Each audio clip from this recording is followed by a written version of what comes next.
All right, why don't we get underway? I'm going to finish this morning, whether we finish it or not. Our Heavenly Father, as we contemplate not just Christ, but his cross and how that informs everything that is Christian about the present age, we do pray that you might bless our study and provide us with the kind of humility that allows us to set aside our worldly values in order to see more clearly that the cross is to be found all over the Christian life, not just in the sacrificial death of Jesus, but as an entire theology in itself. And so we pray that we would be good students of your word as we study it together. We ask this through Christ. Amen.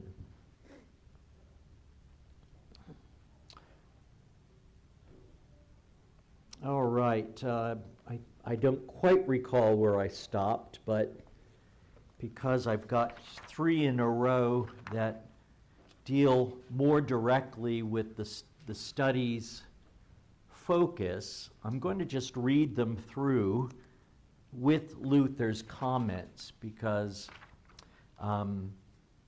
Proposition 20 is particularly relevant to Luther's theology. So 19, 20, and 21. Do you have a copy, Emily and Adam? Okay, because I had one extra of just the propositions themselves. So 19, that person does not deserve to be called a theologian who looks upon the invisible things of God as though they were clearly perceptible in those things that I must have that wrong, that have been made. This is apparent in the example of those who were, quote, theologians and were still called fools by the apostle in Romans. Furthermore, the invisible things of God are virtue, godliness, wisdom, justice, goodness, and so forth. The recognition of all these things does not make one worthy or wise.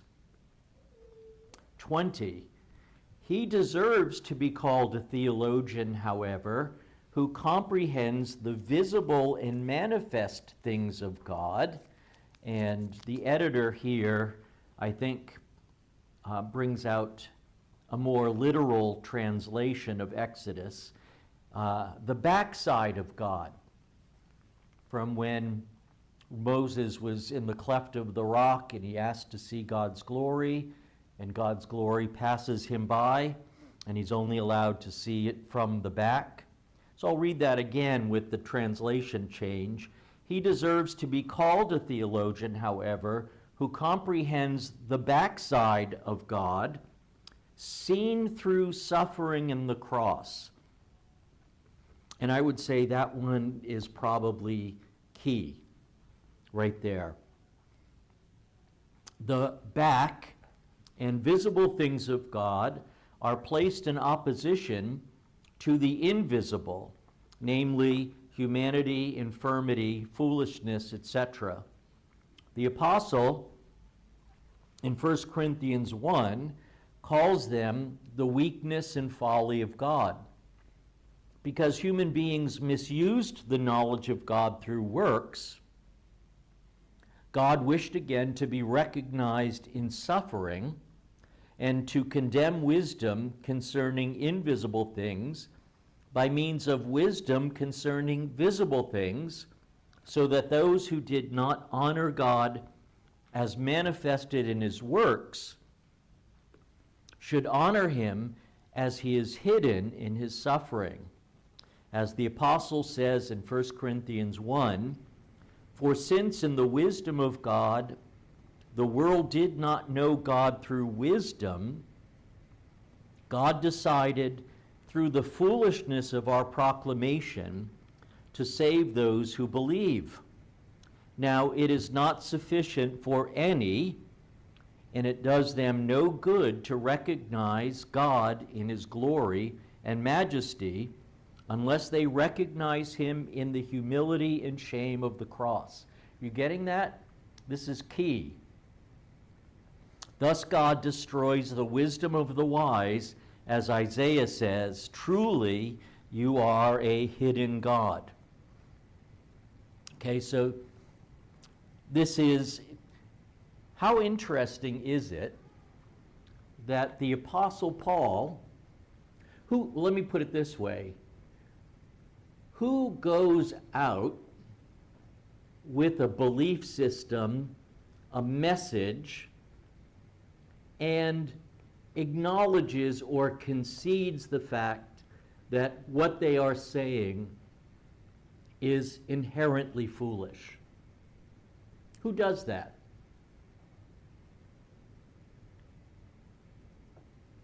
So Paul is saying, yeah, I know what I say, and what I teach and preach is foolish. Isn't that interesting?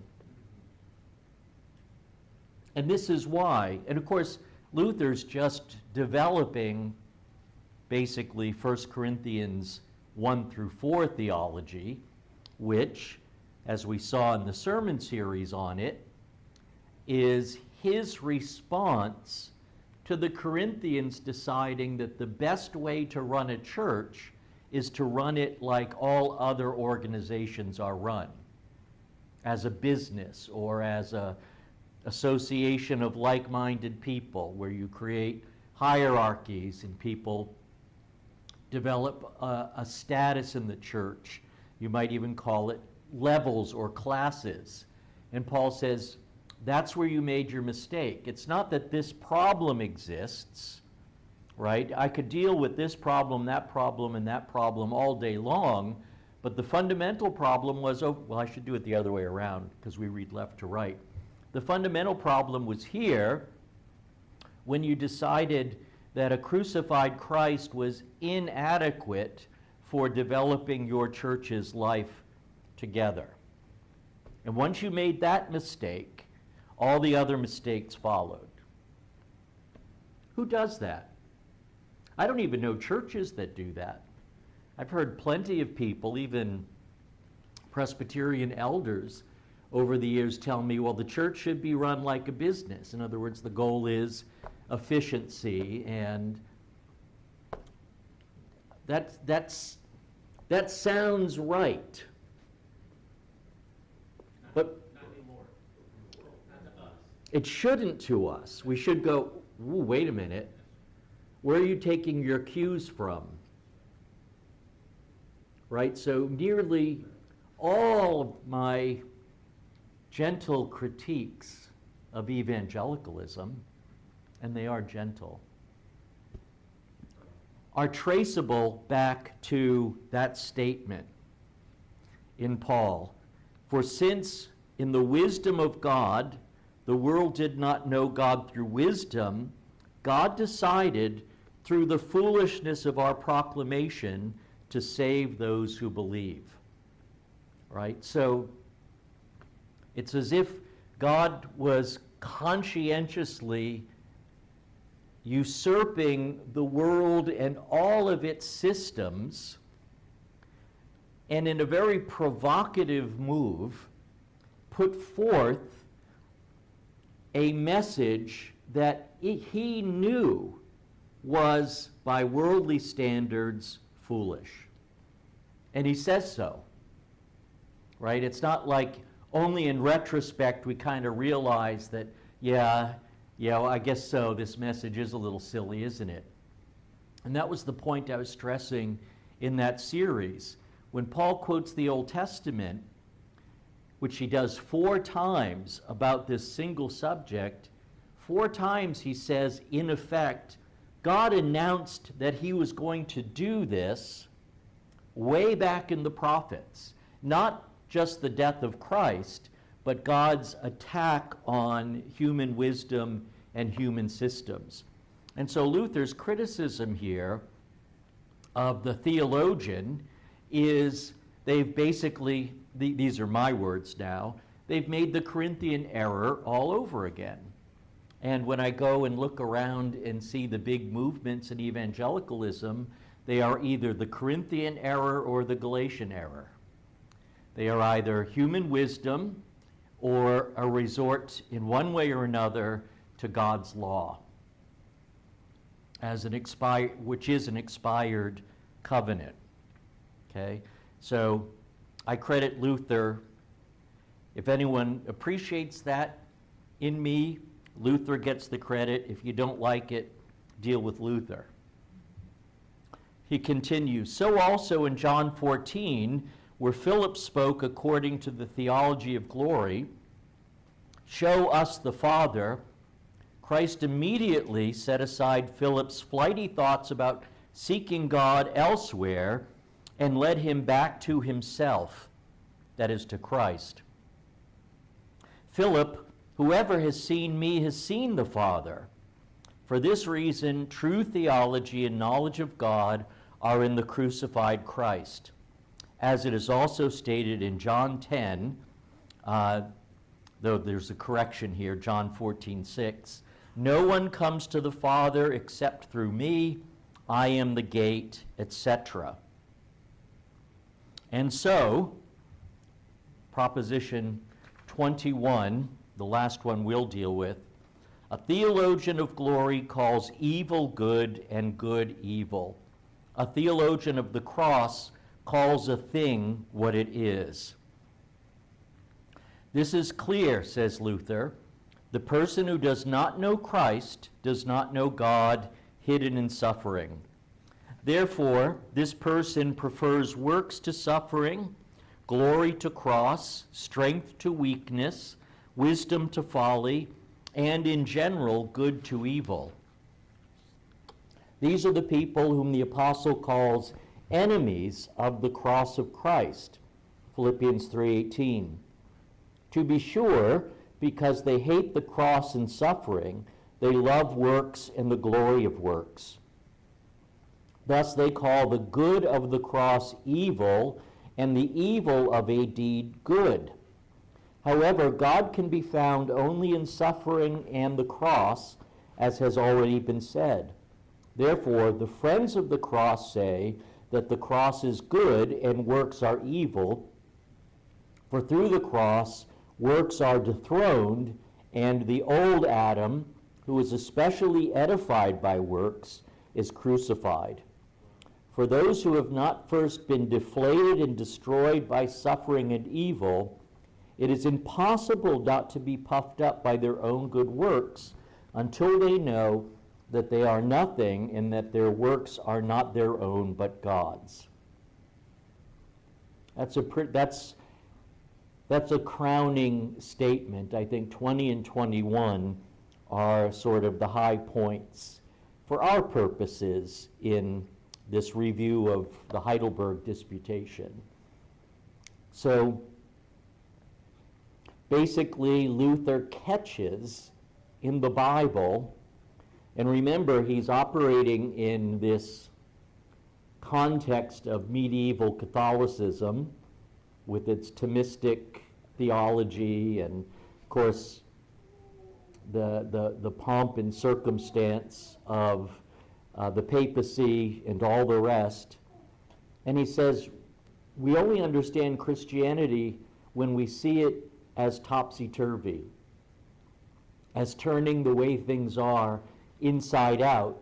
And people become theologians of glory the more they separate themselves from the cross as the highest revelation of God to the world, and increasingly associate themselves with those visible things that sort of manifest what we could call more conventional portrayals of the God.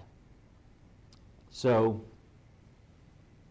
my final few words are, that's all I have to say on this matter. This isn't a detailed study of Luther's Crucis Theologia. It is a presentation of the doctrine in Luther's own translated words, which are not complete statements, but summary statements for the sake of disputation. And I'll go back to those two Latin phrases that get to the heart of Luther's teaching. Crux sola est nostra theologia. The cross is our only theology. That's one of the solas that never gets reprinted in, Ligonier material. Not that Ligonier would disagree with this. And the other is crux probat omnia. The cross tests everything.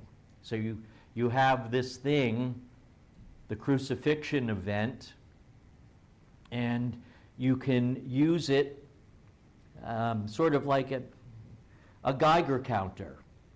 If you bring it near a theology that's toxic, that's a theology of glory, it will start clicking away, and the more worldly it is, the more it will click, right? So the cross tests everything. So seminaries would be good to put that over their door frames. But seminaries have their own issues with being theologians of glory. So that's it. Yes? So God's revealed ways are contrary to what we think is common sense or worldly tactics. Do you perceive that more as God kind of thumbing his nose at our ways, or does it more reveal that worldly wisdom is so saturated with Satan's ideology that God's ways just look silly in comparison from this perspective? I think that the target, God's target, is the world that's puffed up with its own sense of value and meaning. So yes, Satan plays a role in that, but people call God to account if they can't control him in idolatry. And so, it's sort of like we talked Wednesday night, the sinful woman bursting in to Simon the Pharisee's dinner party where he's invited Jesus in order to dress him down, right? She is in a sense you could say she's the proverbial poop in the punch bowl, because it doesn't make any sense, and Simon correctly, by worldly standards, concludes this man is not a prophet. He's a theologian of glory, because he already has his system established and in place. And so when he's observing, and this is Luke's gospel, so we might say, when he's observing Jesus eat with tax collectors and sinners, he's playing the role of the older brother and the prodigal son. He can't fathom, he has no interpretive grid to understand what's occurring right in front of him. And Jesus thinks he should, and therefore rebukes him accordingly, because Simon can't imagine that a woman of such a distasteful lifestyle could possibly be reconciled with God and demonstrate her love for Jesus in such really an intimate way. So Simon is a theologian of glory, and there have been countless Simons ever since. So that's what Paul's teaching in 1 Corinthians 1 through 4. And what's crucial there, crucial, get it? Crucial is the, yeah, okay. I want to do etymology studies. Is we think the cross is an entrance to the church. Paul says, no, the church is the cross. So it covers everything that the church thinks and does. It's not just the point of entry. And that's what makes 1 Corinthians 1 through 4 such a powerful message. If Jesus is, that's why I go after so often the idea that Jesus died for our sins on the cross and now we're forgiven. Okay? That's true. But that's one of those cases where good is the enemy of best. Paul says, no. The way you got into the church is the way you are to live for your entire Christian experience in the church. It's all under the cross. That's where God has made himself known. If you went to a museum and you had no concept of God, and there were various displays representing the God who created the world, you wouldn't stop and assume that a man hanging dead on a cross was God himself in your natural ability. That doesn't make sense. And Paul agrees with that. Paul says, you're right, it doesn't make sense. And as soon as you recognize that this makes no sense and that it's foolish, now you're ready to be a theologian. So it's inside out and upside down. But you can find this all through the New Testament, explicitly or right beneath the surface of the words. And the passage, I'll mention it today, Philippians 2:5. Think this among yourselves, which was also in Christ Jesus. Adopt a mindset of, I will not consider my privileges something to be held on to for my own advantage. I will relinquish them in order to meet the needs of others. Paul says that's a great rule for your church's life.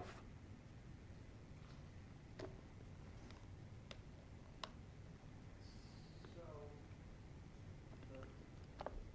the theology of suffering, sacrifice, humility seems to be, from our perspective, makes sense in a fallen world. What is God sort of instilling in us for even restored? How does this ideology of suffering translate into eternity? Well, I think because we fall, if I'm getting your question right, it's because we corporately recapitulate the pattern of Jesus' life, death, and resurrection. And I'm going to talk about this morning in the sermon explicitly. The reason I can, as a Christian, not return evil for evil, the reason that I can guard my tongue and seek peace and pursue it, the reason we can be what Peter calls us to be in verse 8 in chapter 3 is because I'm openly identifying with Jesus now, but because I fear God, right? That's the beginning of wisdom. My whole life is lived in light of the invisible realm. That's where the glory is. So we represent corporately Jesus in his humility in the present age, looking back to him as sort of the exemplar, and looking forward to him again in his glory. And that informs everything in between. Otherwise, it makes no sense.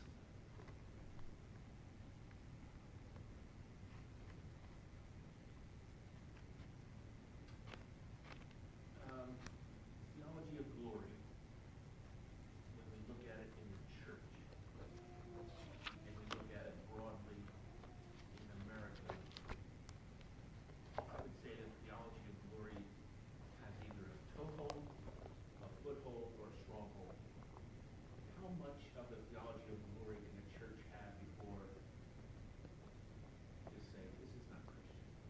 yeah, that's hard to judge. And our confession says that's hard to judge. The Corinthians were still a church in 1 Corinthians. Paul isn't successful with the Corinthians by the time we get to 2 Corinthians, so it's hard to say. And I think that's something that does appear in the New Testament. Churches sort of come to these watershed points where they make a decision to go one way or the other. And if the cross doesn't inform the decision there, as they move forward, particularly if they experience success, as theologians of glory would measure success, they are likely on their way out. That's just my, off-the-cuff analysis. But there are plenty of things that are current in American Christianity, and that's always my foil because we've all been a part of it to varying degrees, that are clearly theologies of glory. And when I read Luther's words about judging things, judging God's work through what I perceive with my senses, I mean, that is a force to be reckoned with, right? It probably should be a little careful, but there was an elder at a Presbyterian meeting recently who argued that a church in the presbytery should adopt certain security measures because every day we're always hearing stories about churches and Christian schools being shot up. And so we need to put a stop to this. And I thought, well, that's a political argument, but it's not a crucifixion argument, right? It's adopting worldly wisdom because there's a practical problem that seeks a practical solution. The problem with that, in my opinion, is, first of all, it's an individual with prejudices and biases interpreting data, right, all by himself. Can we really conceive of the numbers involved and the risks involved in, say, church shootings? How frequently are they happening? Over and against how many religious organizations meet on a Friday or Saturday or Sunday? So how large is the threat? Or am I just reading the internet and the internet wants to hit me with fabulous, sensational news, and so I react with my emotions and draw incomplete conclusions? But it's also a way of thinking that doesn't seem to align before anything else with Luther's theology of the cross. I'm not here to beat this fellow up. It's understandable. But we're having a conversation in a church court that has no place really in this church court conversation. That would be my view. We're just thinking like everybody else thinks. So when I read about larger churches spending $500,000 on a soundboard, they think that's necessary. I think somewhere along the line, way back when, you guys made decisions that make this decision seem obvious. But it's not. So, and that's why I like the idea that the cross tests everything, or the cross is our only theology. So if you have candidates coming in, right, to fill the vacancy, have this in mind, right? I want to get the word order right. Crux probat omnia. Let the cross test everything. If that's what you want. If you want to, if you want to be something else, that's up to you guys. I'm out of the picture at that point. But that's not a bad rule of thumb to hand out to all the committee members.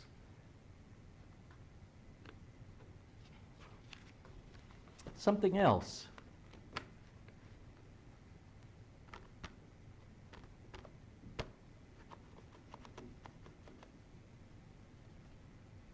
Nothing else? All right then, let's relax a little bit and then we'll prepare for worship.